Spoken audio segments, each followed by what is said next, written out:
channel, everybody. I am sitting here with Taha Zafar, and we're going to discuss one of the oldest NFT collections in existence.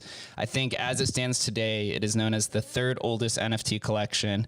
And I say today because, as we know, there's always new things popping up, but I think it's pretty safe to say this is probably with a 99% certainty going to be the third oldest collection. That's it. If you haven't guessed it by now, we're talking about Namecoin IDs, which I actually don't know that much about as well. So I'm excited to learn with all of you who are listening and Taha to explain everything with us. So thanks for joining me, my friend. Thank you, Mr. Jake, for giving me the opportunity. It's, I think the last time we were represented was like last week on Adam's podcast. And this is the second one, actually. The second Namecoin Identities postcard until now.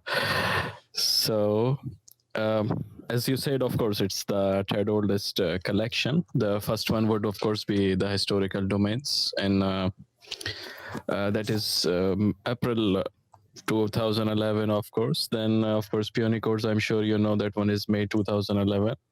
So there is 1 month difference between the both collections, and the third one is us. So yeah, it's pretty safe to say that we are the third one, and hopefully nothing will be discovered for this one at least. Yeah, there are a lot of things popping up on Namecoin. It's a very interesting blockchain, of course, but collection-wise, I guess we are safe because most of the things that we had to say actually it's still 2012. So right, and we are.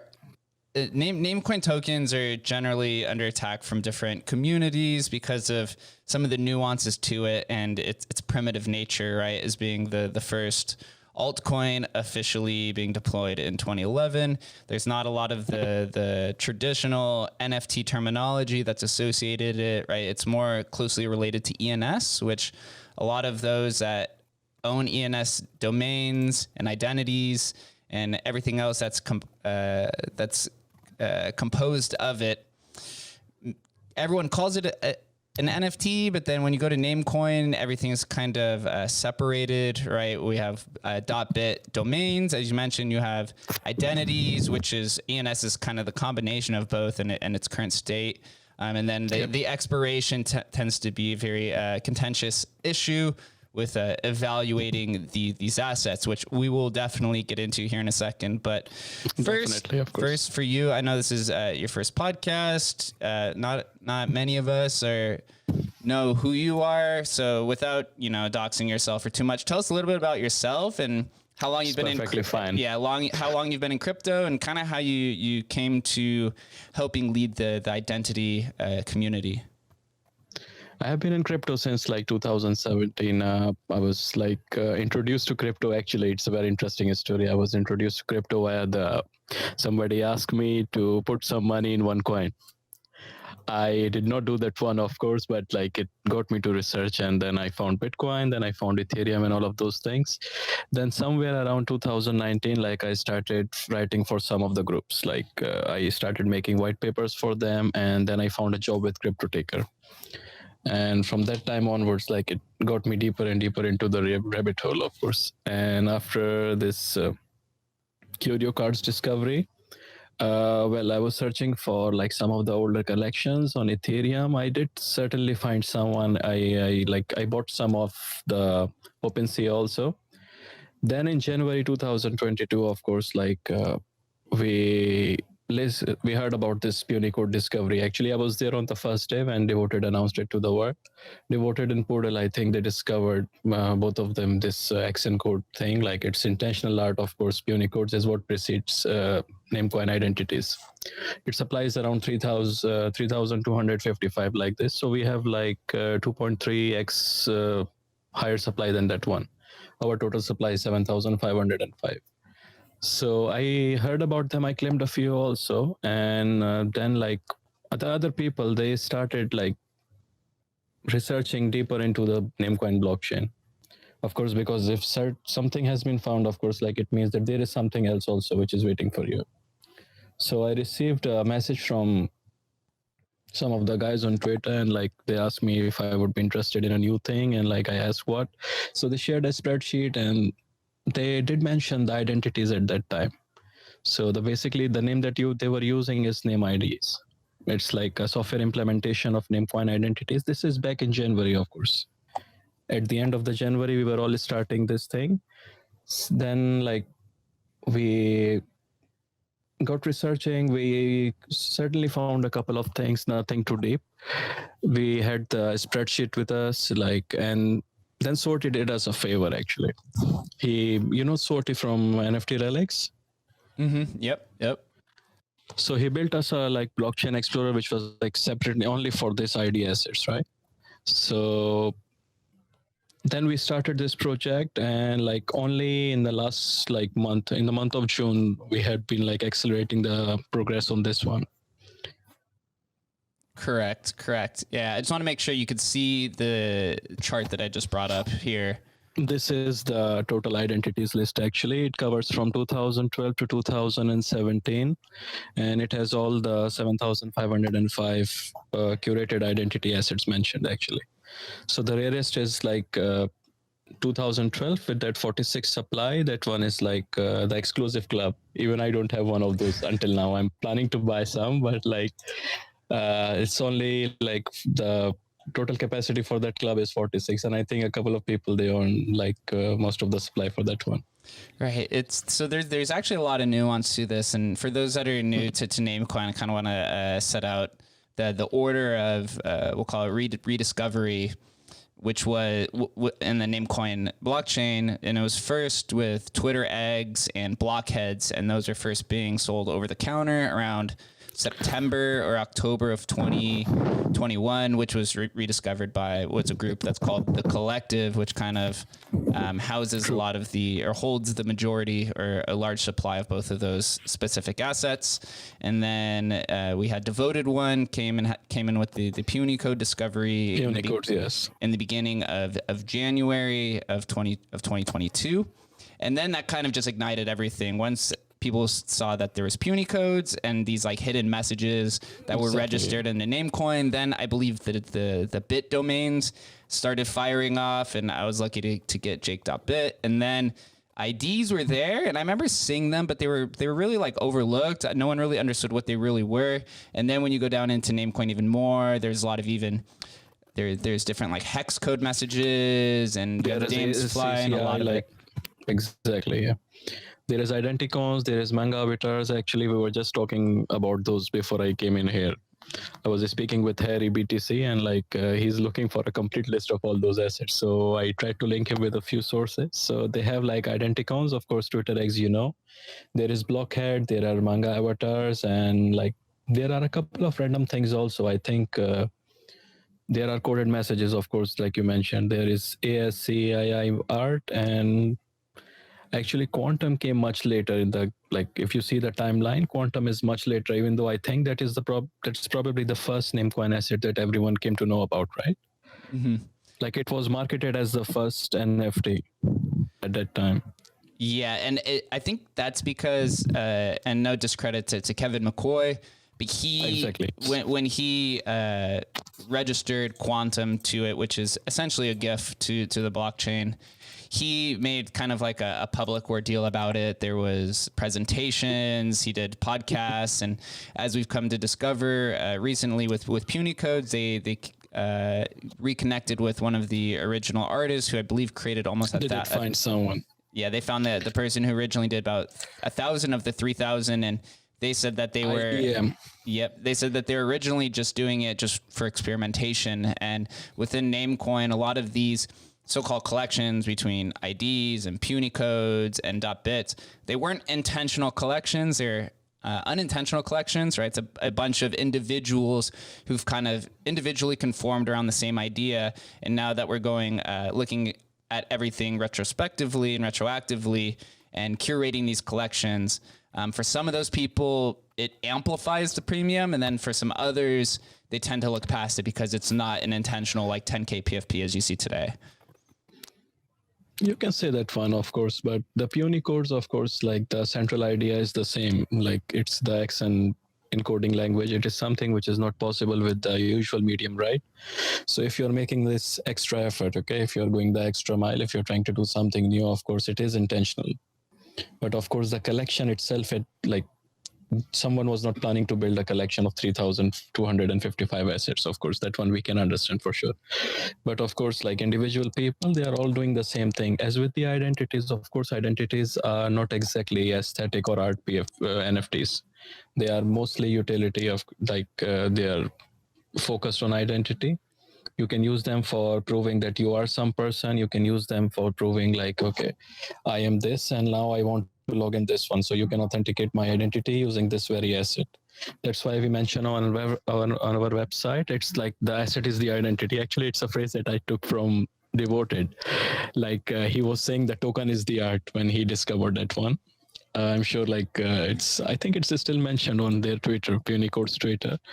And I spent a lot of time in their Discord, to be honest. Like before starting this whole thing in the last like couple of months, I really spent a lot of time, and I still give them a lot of credit for like teaching me how to do all this. Actually, I really refined their ideas, which I learned from there for sure.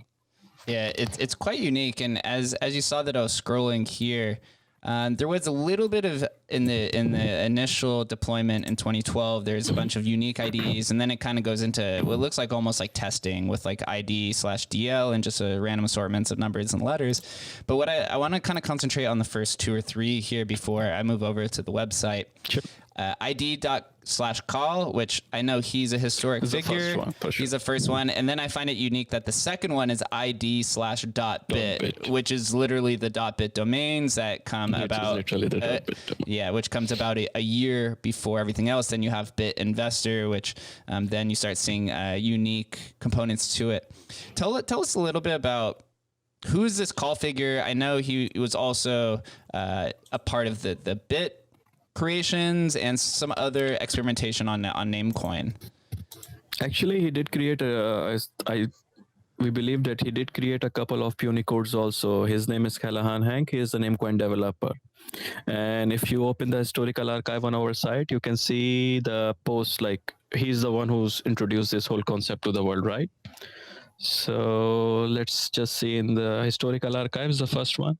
Mm-hmm. Here, yeah. Can you see it? Yeah, you are here. So the first one is, of course, like the Emercoin developer. He's introducing the world to this concept on June 1st, 2012, right?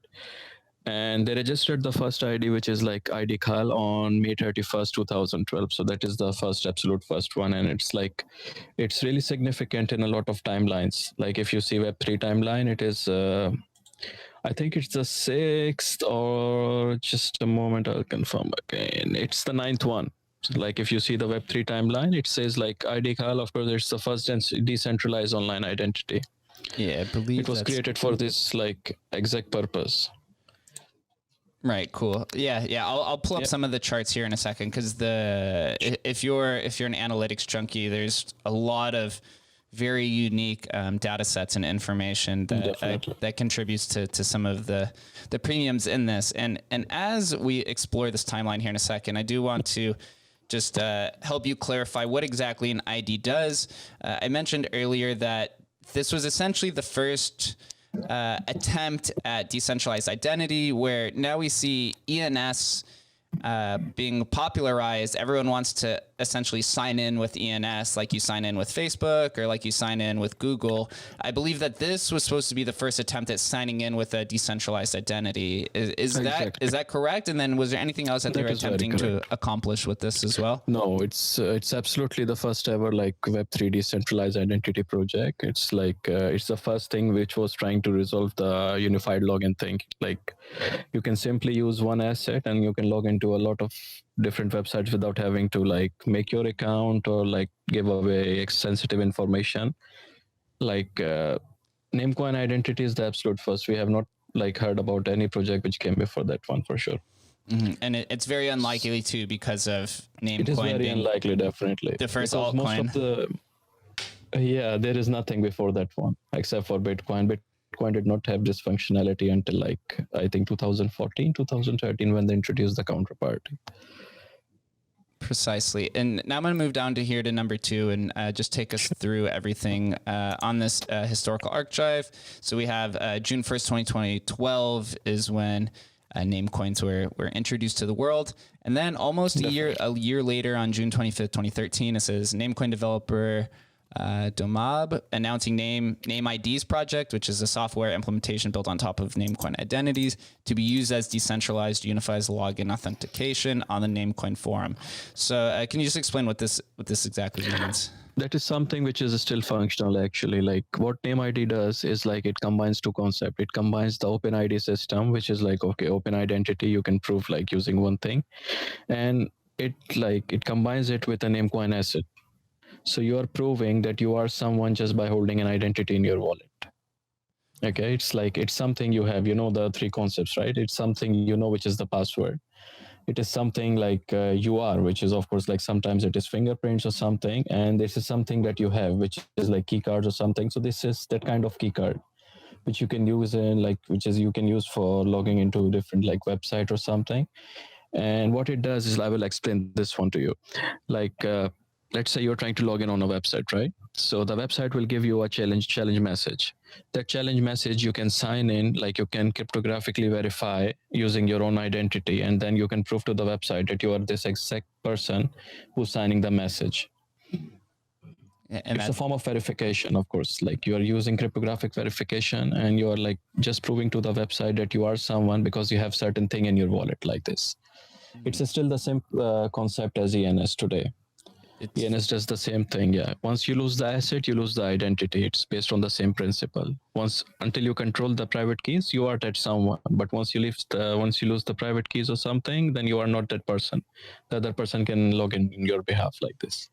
It's very, very important to where we're going today, as your wallet, it becomes your digital identity, and then you get to possess your own data set and then direct it however you want.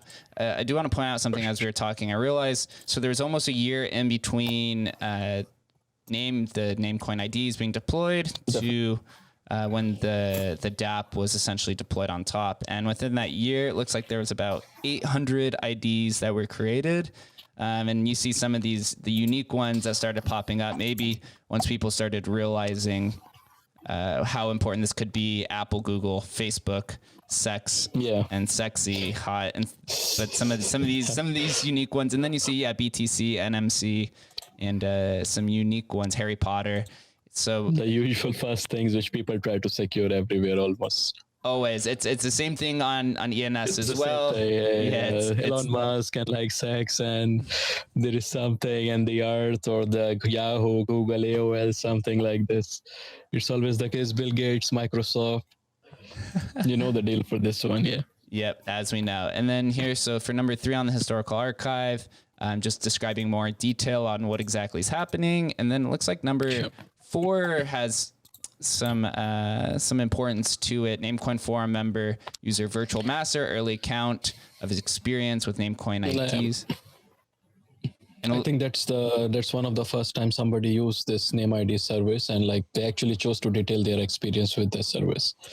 So there are not a lot of like written something which I can find from that site. So it is something unique because like not many people chose to report their experiences also after using that one. Quite unique, and I'm going to just read it for those who are listening. It's from the user virtual master on a post. It says, "I tried it and it works even better than the .bit domain service. That could be our breakthrough, like some others also suggested." And then he writes a little bit of information about it, and then he says, "May I suggest something? Could you introduce at least the bit message field as suggested by Call also?" And then goes on to type in a little bit more technical details about it. And then the Name IDs are officially launched in July 2013, which of course, once you get an actual website up, adds a little bit more legitimacy to whatever project and technical development that you are working on. And where is it? Namecoin blockchain. Okay, so a little bit out of order on here, but still a lot of interesting things. And here's some infographics. And so as we skip around, and we know that in, I believe 2014 on the Namecoin blockchain, if we're just documenting Namecoin NFT token history, 2014 is when is the same time when OneName, I believe, was deployed, which allowed which allowed individuals to mint essentially their Twitter profile pictures and their headers to the blockchain. And this is how blockheads and Twitter eggs and a lot of the assorted images that are registered to the blockchain, whether they're from like movies or the Bitcoin logo, or if you actually look through and find it, there's at least 20,000 just like personal profile pictures, like MySpace, Facebook style, selfie style. And I don't know if those are collectible now. Maybe in the future people will, because there were some very important people. I know the Winklevoss twins dabbled on one name, and you start seeing some very interesting accounts because it mints their Twitter profile name at the time to the registry. And I don't know. There are a lot of covers. There are a lot of covers which show up again and again. I will show you some of those. Actually, they're on my profile also. But like people just minted their profiles on this, like the Namecoin blockchain, and they chose to retain the same covers or their same pictures. If you want to see some pictures, I will show you some from my wallet actually. Okay. So there are people who have just a second, I will just pass you this one, OpenSea.io. Yeah, no problem. Actually, this historical archive section that we have on our website, it's not only limited to the Namecoin identities. Of course, it covers them in particular, but like it also like displays certain like general things about the Namecoin blockchain, because of course that's what started it all. Right. So we have certain sources about the Namecoin blockchain also. Right, as you see here. Into specifics, yes. And I open this too. Open Bazaar, which if those who are listening or watching aren't familiar, Open Bazaar, I believe, was the first traditional marketplace to integrate crypto as a payment. I believe they began accepting Bitcoin. And Open Bazaar, you can order anything from like furniture to clothes to a lot of random things. There is a tweet by one of the devs from 2014 that says, in Open Bazaar, we will have a user-friendly names for our marketplace based off the Namecoin blockchain. Stay tuned and go grab your ID/name. So it shows that there's been actual integration, actual use case, and in the historical community, or when you're evaluating digital assets or even just antiques and collectibles in the real world, the amount of times that it's been used and referred in some sort of common place increases the value of the asset, because it showed that there was importance surrounding it at the time. So this Open Bazaar, I think it was the second crypto marketplace to come up online after the infamous Silk Road. We all know the story of the Silk Road, right? So I think Open Bazaar was the second one to come online, and they succeeded in integrating this Namecoin identities thing. I think they went out of service like last year, but like they tried to do something to allow people to verify their identity trustlessly, like without revealing a lot of information which would like otherwise have compromised them. So for a crypto marketplace, and by the ethos which we like try to follow, it's the same thing. Like we are trying to not give a lot of information, only the important things, and like get yourselves verified on the website. Okay, I'm this person, allow me to do a little of those things, maybe send message, maybe purchase something. So Open Bazaar certainly was like trying to do things in this direction. I'm not sure why they closed last year. I think it was because of a lack of funding or something, or maybe the certain things are not possible on the blockchain, I guess. But they did carry this Namecoin integration for a long period of time. Correct. And now I've opened up just the main website, which I'm assuming yourself and a handful of others began to work on this and compile the information together. And I have to say, when I started vaulting and creating vaults for my IDs yesterday, the simplistic user face that you guys created for templates to vault things has been was a very frictionless experience. Probably the best I've seen between any of the chains for Emblem Vault. So congrats on that. And here now there's some charts to pull up. As we see, this is a chart that was created by White Rabbit, who's a very popular digital antiquities expert and historian. As you could see down here, up here at number 1, name IDs. Domains, of course, Yeah, right there in the beginning. And I do think it's important to kind of group all these together for now, because there's so many assets that exist on Namecoin themselves. Definitely, so many. Yeah, until a few years from now, when historical NFTs and digital vintage assets have a different rapport in the mainstream, then you could begin to differentiate it. But working together is very important. And here's the chart that you were mentioning earlier in terms of the first 10 that mentions The ID Khal asset at number 9, of course, like it's a mention of the first NFTs. Of course, Bitcoin is the first. That is the first ever NFT. It's non-fungible, of course, unique, and you cannot exchange it with like any other asset directly for sure.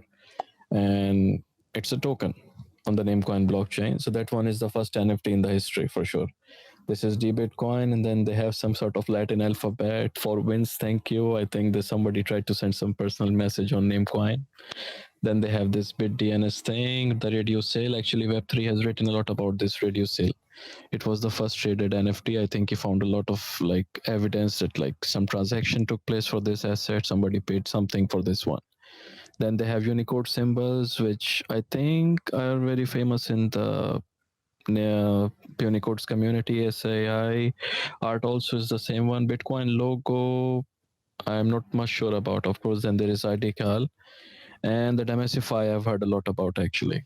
Right. This is Damselfly. Damselfly is the first fractionalized image. 5,500 different tokens for this image itself. It's all stored on the blockchain. It's like it's not something which references outside, like for the Twitter eggs or the blockheads or the covers and the pictures that we are talking about. I've sent you some of the loose links also. So for those ones, they are like hosted outside on AWS, on some other service, Amazon, or the hosting something. Some of them are dead also. But the Damselfly, I think it's completely stored on chain. There is nothing which is outside. So as long as Namecoin is alive, that picture will remain on chain anyways. And now I just opened up the Namecoin identities, the utility. This is, I think, a very important section, which I'm glad that you guys curated this. And it talks about all of the different areas that's been proven that the IDs have been still work actually. And still work. Okay, that's a... Still work. You can still log in on these websites using your like Namecoin identity. Actually, I forgot to mention something. The earlier part about that template generator, we like... that credit goes to Gallen, right? So he is the one who has developed the whole interface. Of course, we provided him with the design and the database, but the whole thing, the wizardry in which you like just input the name of the asset and like one complete thing comes out and you just have to copy and paste an emblem vault. That one is like Gallen's magic, really. That guy's a genius. It really is magic. When I did it yesterday, it took me legit 30 seconds to do, just typing in the ID. Right. You just have to type the name. It will do the rest of the things. You just have to copy and paste and mint the asset. Here, this looks cool. So this is exactly, I pulled up number 4, cyclist roadmap. Are these first? Is this in chronological order, or is this in just order that you have found? There is no chronological order actually. As like we have listed them as soon as like we discovered them. We are trying to do this chronological order. We are trying to find like when these websites were deployed and like if there was a lot of like time difference between them. But for the time being, no, it's not deployed. Like we are not mentioning it in chronological order. So this is like completely random for the time being. But that's a list of like 32 websites in which you can still use your Namecoin identity assets. And this is what we're looking at here on Cyclist Roadmap, where you just enter your open ID. You'd put ID/Jake or call it or sex or whatever it is, and then you just log in. This is essentially what everyone in the ENS world has been vouching for, and it'll probably happen at some point. But this exists already today with Namecoin. And there's various reasons as to why Namecoin essentially kind of drifted away, and now it's coming back, and the early tokenization. And I do want to preface by saying that for those that do doubt the legitimacy of tokens, whether I kind of say the tokens on Namecoin is that the art is in the registry. Some people say, you know, there's different documentations across the chain where counterparty the token is the art, and with Ethereum the token is the token is the aesthetic, or the art is aesthetic in the community. Definitely. And it can be regurgitated and changed so many times. But here, this is proven utility. Yeah, these are all the websites like where you can use, of course, and like for the Namecoin assets, like they are unique, of course. They are different than what you would find on Ethereum or Counterparty or Doge Party. But these are in fact like, this is the blockchain which pioneered most of the concepts which you see today, right? Like how to store the data on chain, how to prove your identity using just one asset, how to like get one asset to resolve the domain, all of those things, how to store something on chain completely on chain, how to reference something on chain, that is all Namecoin. Of course, like these concepts were better developed on other chains later, but this is the place which started it all. It's the cradle of blockchains. So it's definitely the holy grail. And as I browse through these 32 websites, they're all very unique websites. You don't see any really commercial integrations. So this makes me think that they were used for scientific purposes or Scientific purposes, yeah. or hobbies, yeah, individuals integrate it into their own website for experimentation. You do see a lot of like universities and national museums on here, and then random game forums and some things that are in different languages that I just can't read personally. Brazilian, Spanish, I think. So some of those things really you cannot read. Like for this one, it's number 25. It says Benemerita o Centenaria Escuela, which I think is school in Spanish. Normal de los Tacos is San Luis Potosí. Maybe it's Mexico, yeah. So this one is definitely Spanish. So, right, and I took Spanish for so many years. I should know that.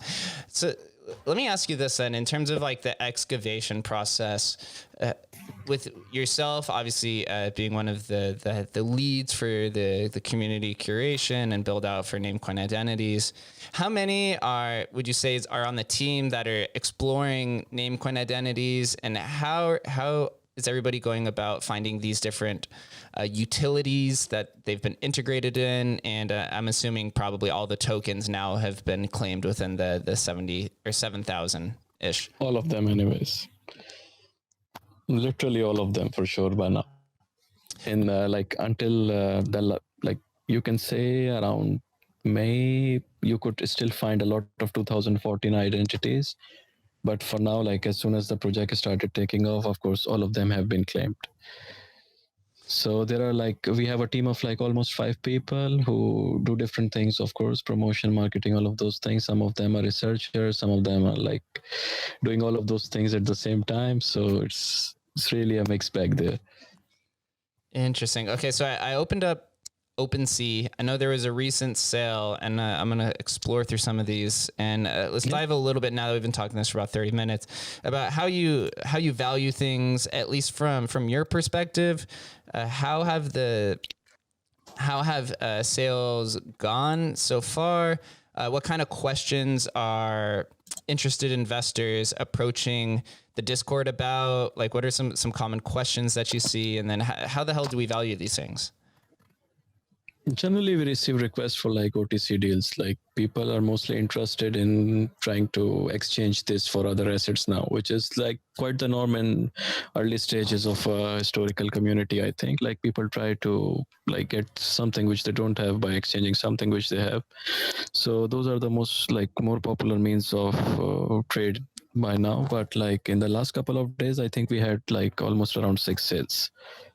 So if you see this one, the last sale was...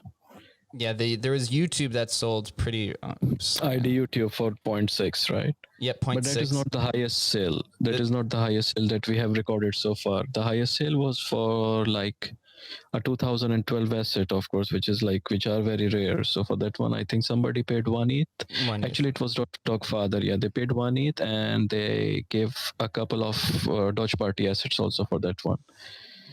And we are hold on, I do just want to, sorry for cutting you off. Sure. I do want to preface by saying that it's very important that you note that the early stages of historical collections are generally done OTC. This has been for all chains, for Namecoin, for Counterparty, Doge Party, Emercoin, and even some of the early Ethereum tokens that predate ERC 721 are still conducted over the counter.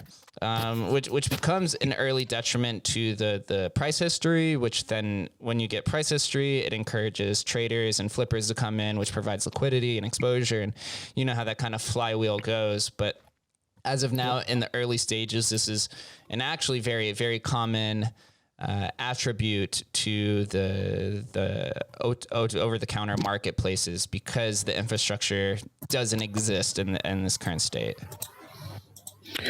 Actually, for now, we have the infrastructure, of course, like we have this emblem vault integration. It is for all Namecoin assets. We have the generator and everything. We are currently trying to get the emblem vault team to curate this collection. Like we have already given them the database, and we are asking them to, like, whenever they come across, when they detect like something which is like ID and it is in this database, it has been vaulted, they can show the Namecoin identity so people know what they are purchasing. It's the same thing with puny codes actually. So the puny codes, if you open any puny code, which is the real one, of course, and it is in the collection from 2011 to 2017, and it has been vaulted in an emblem vault, it will show puny codes. Like same is the case with Twitter eggs, and I think some of the other things also. So like they mention prominently, like this one is this thing, like this one is a puny code, this is the asset name, this is a puny code, this is maybe DA something, and like this is a Twitter egg because there is a Twitter egg reference inside. Right. So we are asking Emblem Vault to do the same thing for Namecoin identities also. And I don't think it will take a lot of time, but for the time being, our infrastructure for like trustlessly exchanging, trading these assets, it's been set up. Correct. And this is how you check. I opened up Aether, which was sold ID slash Aether, however you want to pronounce it.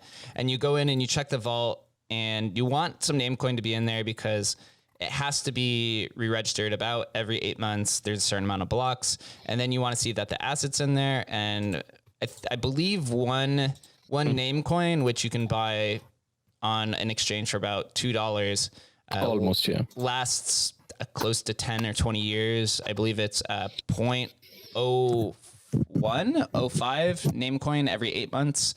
So it lasts quite a long time, but you always want to make sure that there's Namecoin in there so that the asset does not expire on you. And here's some of the details. This is actually something which is very important. We usually tell people, it's a common complaint also that like Namecoin assets expire, but of course like it's in the nature of their blockchain.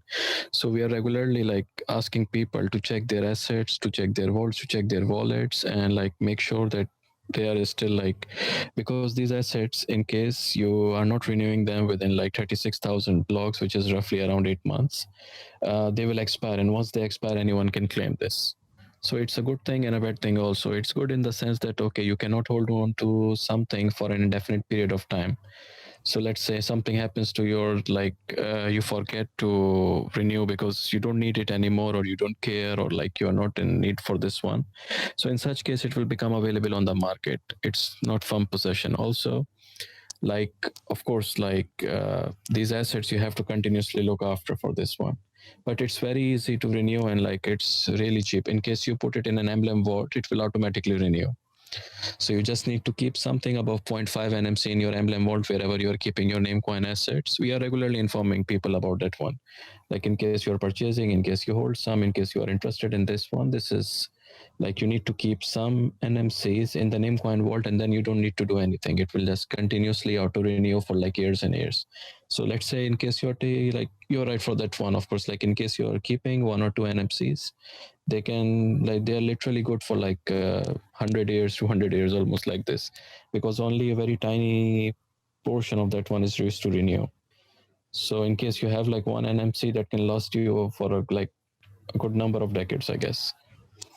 And emblem vault for that one, in case like they mentioned that they renew the asset after like 1,000 blocks, but recently we came to know that the auto renewals nowadays, they kick in before like 500 blocks. So when 500 blocks are remaining in the expiry of an asset, the emblem vault will automatically renew your asset in case you're keeping some inside. So that's a welcome development. You don't have to do anything. You just have to vault the asset, and you just have to keep the NMCs inside, and you have like continuous possession and definite ownership for that one. But even in case you're keeping them like on their own chain, there's a very convenient option. You just right click on the asset, and then you click renew, and it will renew. Very important.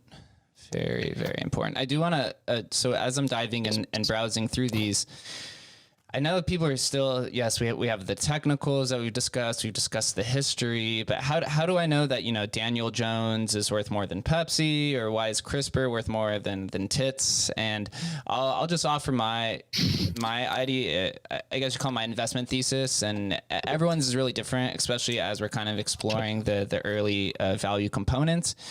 with these assets, you have the underlying foundation is the historical significance and the timestamp, which are two different things, but kind of are currently in the same bed. So you kind of want to look and see first the age and scarcity. So as we see on this chart, there's only a handful of 2012. So these are probably going to be the most valuable ones. Yes, there will probably be some exceptions in other years, depending on what the actual asset is. And so what I mean by that, and when I was first looking, I see on here CRISPR that was created in 2014. Obviously now looking where we are in current day, what CRISPR technology actually is and proven to be success and something that could be game changing to the world. I could see this being something very valuable. Same thing with Tor, because Tor has a very integrated history with crypto in general, right? That's where the black web was started. And so those are some outliers that I'd kind of see that could take precedent in value over some of these other ones that are just determined by the year itself. What do you agree with this kind of like investment ideology? And is there anything else you'd like to add as well? We have both schools of thought. Like first one is, of course, like you said, it's the age and the scarcity. Of course, like in case you are holding something from 2012, these people believe that it is superior to something, let's say from 2013, and 2013 is like probably better than holding something from 2014, 2015. Like you can understand how it goes. But there is another school of thought which says like it depends on the name of the asset also. It's not only the age or the scarcity.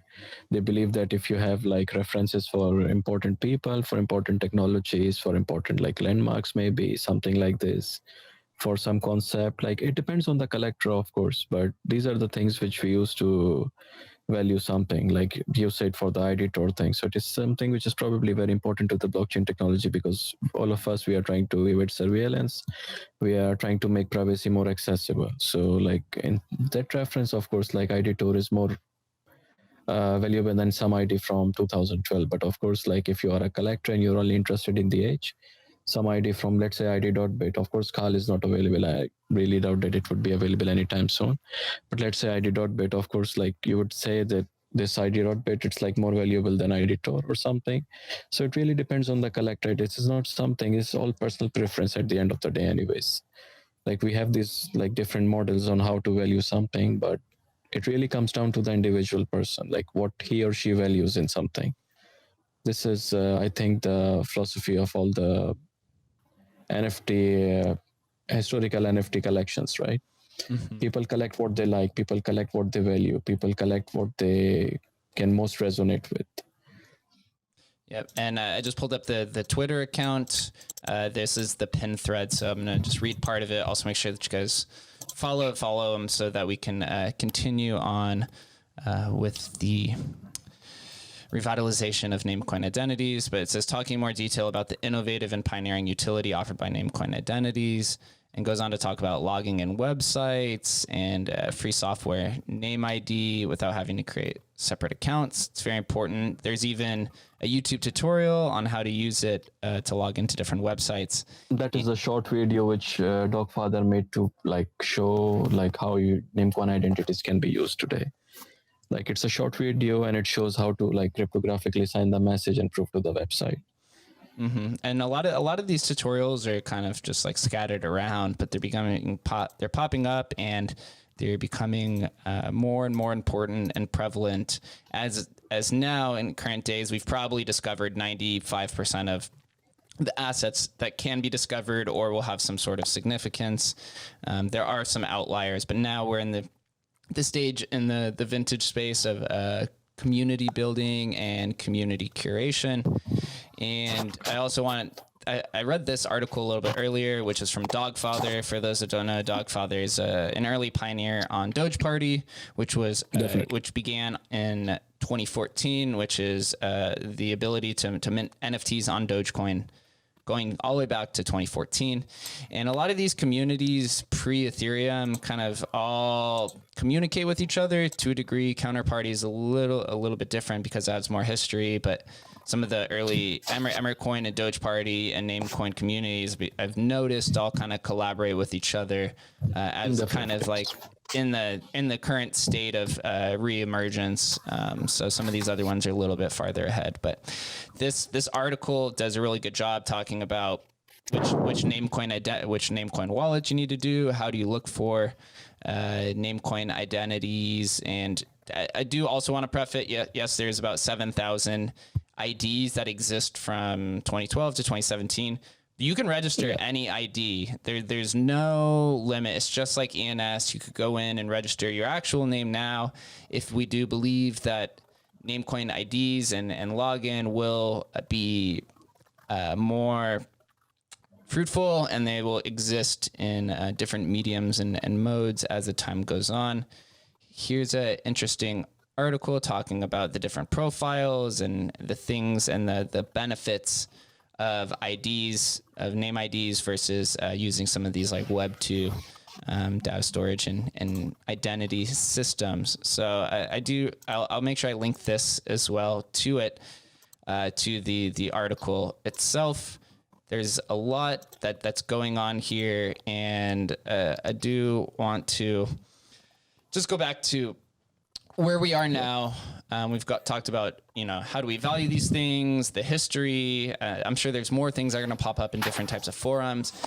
Looking at name IDs in the future, has the ID community, are they in open discussion with the Namecoin devs, which from what I've heard, there are a lot of the original devs or the devs that have been around for quite some time. Is there any light at the end of the tunnel that maybe Namecoin IDs logins will become more popular and integrated into other sites? Is there discussion about adding future utility to these and kind of what the future from the technical side looks like?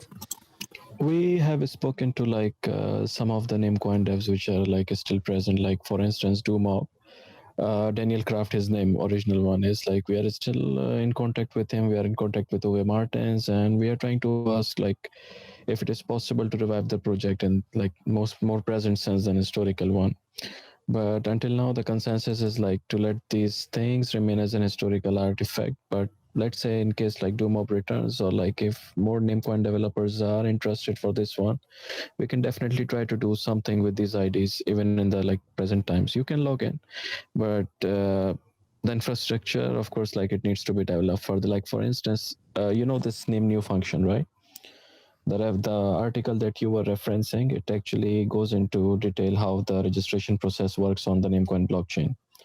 So let's say you're trying to register IDJake right now. I'm not sure who holds IDJake. I will ask around. If it is there, we will just return it back to you in case you don't already have it. So that one, let's say you're trying to register IDJake. Okay. So the first transaction is name new. And what it will do is it will not broadcast anything relevant to your type of identity, the name of identity that you're trying to register. It will just broadcast a salted hash. So the blockchain will process that one, and after the 12 blocks have passed, then you can register it in the name first update, right? So in the earlier years, when Namecoin was still at peak, there was some discussion around sending coded messages on the blockchain. So you can send the salted hash in name new function. Of course, you can send as many as you like. And the person who will receive it on the other end, he or she will be the only person who can decode that one. So if we can revive something like this with the Namecoin identity, it's definitely possible. But of course, we need a lot more Namecoin developers for that one. So if we can do that one, if we can send broadcasted messages which are perfectly encrypted using these identities on the blockchain, that's going to be huge, of course. And this was a very popular idea in the earlier years of Namecoin. If you see Bitcoin talk forums, there were talks of enabling this instant messaging services using the blockchain technology. Yeah, I'm excited to see what actually happens here in the near future. There are a bunch of people who have concerns about, hoarding. I know I've seen this in a few discussions, a few Discords about some people writing bots and essentially trying to claim everything. and then kind of just hoarding it, whether they actually believe in Namecoin tokens as historical assets, or if they just want to be a troll and they just kind of want the chain to die, because there are a lot of antagonistics towards the chain. Has this been discussed within the ID community? Do we know what the distribution of IDs are? Is it similar to something like Twitter eggs and blockheads, where there's one collective that owns a large supply, or is it something similar to puny codes, where the early excavators came in and claimed single digit % and then let everyone kind of explore? It's actually, this question is a little bit difficult to answer. Like, we are not exactly sure of how the distribution looks like, because there are a lot of people on the Discord, and they're, of course, like, we cannot possibly ask them how much supply they own. You have to understand something, like, it's different in the Namecoin's case compared to, let's say, Ethereum, or compared to, let's say, Counterparty, where there is a definite reference. Okay, so this wallet, it holds certain percentage of the supply. On Namecoin, it's a bit more complicated. Like, your Namecoin wallet, it will generate maybe thousands of addresses, and each time you register something new, or let's say you acquire something new, it will assign a different address to that one. So there is literally no way to prove that these number of assets, they belong to a single person or something. Let's say, like, you have this wallet, and let's say it has this ID Tor and it has this ID.bit. So both of them, they would appear on different addresses on the blockchain. So it's like very difficult to notice if this has been registered by the same person, is it a different person, and how many IDs or how many Namecoin assets is this person holding. Like, it's simply, like, it's very difficult to know. So we're not exactly sure about how the distribution goes. Until now, we have seen like around almost, like, we are up to like 10 active wallets which have actually vaulted their assets on OpenSea, and like they're displaying it via Emblem Vault. So out of this, we can see like 146, which is, of course, like, it's not exactly the ideal number of assets listed, because of course puny codes, I think they are up to 600 or 700 assets listed on OpenSea by now. But since it's the early days of the community, it's hard to tell how it will shape up, how the distribution looks like. So maybe probably in the next few months, we will be able to tell more clearly, like, how many assets are like held by a single person or something, because most of those people will come on the Discord. Like, the thing is, with this discovery, like, there are a lot of people who know about the assets, okay, who have registered something on the Namecoin blockchain. It's very simple, it's very cheap, of course. You just go there and you can like continuously click and you can register. There is not exactly a very real cost in registering something on the Namecoin blockchain. It's just something that you value, something that you think that people will value, or something will become valuable in the future. So most of those people, they have registered something which they don't know what it exactly it is, right? It happens with every blockchain. Like, people just start grabbing whatever they can find. Even if they are not sure about the initial thing, the initial value, they will just do it. So most probably in the next couple of months, those people will come on the Discord, because they will hear it from someone that there is a proper infrastructure. Now it's not exactly all random anymore. So then those people will come, and we will be able to estimate better how many IDs is owned by a single person, or like what is the distribution in the grand scheme. I believe it is a difficult question to answer, to be honest. Like, it is, and I've seen different discussions in different Discords of we'll call them rogue devs who just want to claim everything and hoard it because they don't actually believe in Namecoin assets as historical tokens, and they kind of have had a difference within the internal dev team, and that's you kind of get into like the politics of that, but it also it kind of like bifurcates the understanding of who owns what ID, what has value and what isn't. So that is one benefit, though, is that if they do expire, although this could be a dev who's writing a bot, if there's a possibility for them to expire and for others to claim, that could be one good component to it. Definitely. And I think the best guess is that we can make is like, if people vault a lot of IDs, okay, so then we will know how many of those identities they're owned by a single address. That's how we can estimate something, right? If they bring it open to the OpenSea via this Emblem Vault integration, at that time we will be able to see, okay, this person, he holds this many assets. because otherwise on the Namecoin blockchain, it's a separate address every time. So it's very difficult to know. But if they bring it over to OpenSea, yes, okay, we will note. This address may be like Taha Zafar. It holds like maybe 15 or 20 or 25 IDs like this, and the other person he holds 6 or 7. So we can like develop an understanding of how the distribution looks like. And we'll get there over time. Sure. As in our vintage market, it's a collector's mindset versus a flipper's mindset. So we have literal time on our side, metaphorically and literally and figuratively. So I'm excited to see. Before we do get out of here, which IDs do you think are most important? Which ones do you see as most valuable, or are there any specific IDs and tokens that you would like to note for others to look into? See, personally, I like, of course, the prominent names, the prominent places like this.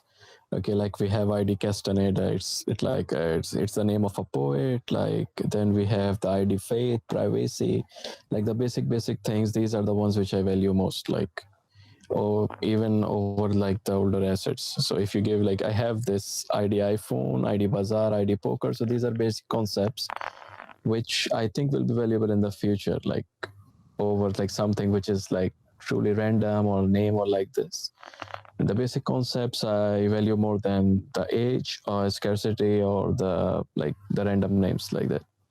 Interesting. That's taking the cultural significance as a priority. I do think it would be important to kind of watch the ENS movement, and with ENS, since it has an unlimited supply here, we're talking from a historical standpoint. There's 7,000 to see kind of what's going on over there.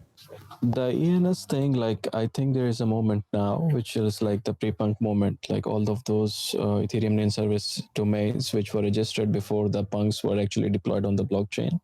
I think they're gaining traction now. Their supply is around 60,000, but if you count the first 1,000 or first 10,000, then maybe you can enforce this like a scarcity principle like this. And actually we came to know about ENS devs who said somewhere that they took the inspiration to develop the protocol via this Namecoin thing.